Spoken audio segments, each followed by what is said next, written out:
नमस्कार, मैं हूं शिल्पी और आप सभी देख रहे हैं लिली न्यूज ऑफ इंडिया। राजधानी दिल्ली में राजेंद्र नगर स्थित राव कोचिंग सेंटर के बेसमेंट में बारिश का पानी भरने से 3 स्टूडेंट्स की डूबने से मौत हो गई थी। इस घटना के बाद से पूरे देश में कोचिंग सेंटर्स को लेकर हंगामा हो रहा है। अब इस मामले में सुप्रीम कोर्ट ने दिल्ली कोचिंग सेंटर में हुई मौतों को संज्ञान में लेते हुए केंद्र और दिल्ली सरकार को नोटिस भेजा है। साथ ही सुप्रीम कोर्ट ने सुनवाई के दौरान यह भी कहा कि कोचिंग सेंटर अब डेथ चैम्बर बन गए हैं। तो ऐसे में आइए जानते हैं कि आखिर सुप्रीम कोर्ट ने मामले पर संज्ञान लेते हुए कोचिंग सेंटर को डेथ चैम्बर क्यों नाम दिया। दिल्ली में राजेंद्र नगर में राव कोचिंग सेंटर के बेसमेंट में 3 स्टूडेंट्स की मौत हो गई। अब इस मामले में सुप्रीम कोर्ट ने केंद्र और दिल्ली सरकार को नोटिस जारी किया है।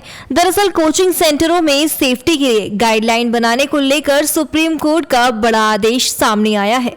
सुप्रीम कोर्ट ने इस मामले की सुनवाई के दौरान कहा कि कोचिंग सेंटर बच्चों की जिंदगी से खेल रहे हैं।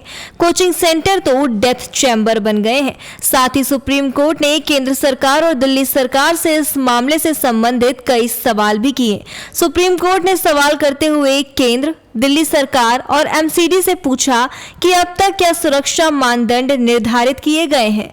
साथ ही सुप्रीम कोर्ट ने यह भी कहा कि इस घटना ने तो आंखें खोल दी। ऐसे में किसी भी संस्थान को तब तक संचालित करने की अनुमति नहीं दी जानी चाहिए जब तक कि वे सुरक्षा मानदंडों का पालन न करें। इसके साथ ही सुप्रीम कोर्ट ने अटॉर्नी जनरल को इस मामले में कोर्ट की सहायता करने को कहा। आपको बता दें कि दिल्ली हाई कोर्ट ने मुखर्जी नगर कोचिंग हादसे के बाद जिन कोचिंग सेंटर के पास फायर एनओसी नहीं है उन्हें बंद करने का आदेश दिया, परंतु इसका पालन न करके कोचिंग फेडरेशन ऑफ इंडिया ने सुप्रीम कोर्ट में चुनौती दी थी। तो अब ऐसे में सुप्रीम कोर्ट ने कोचिंग सेंटर फेडरेशन के अध्यक्ष, सचिव और कोषाध्यक्ष पर 1 लाख का जुर्माना भी लगाया। दिल्ली के ओल्ड राजेंद्र नगर के कोचिंग संस्थानों के बाहर छात्रों का प्रदर्शन सोमवार को 10वें दिन भी जारी रहा। छात्रों ने कोचिंग संस्थान के बेसमेंट में पानी भर जाने से यूपीएसएससी के 3 उम्मीदवारों की दुखद मौत के लिए सरकार और राव के आईएएस स्टडी सर्कल से मुआवजे की मांग की।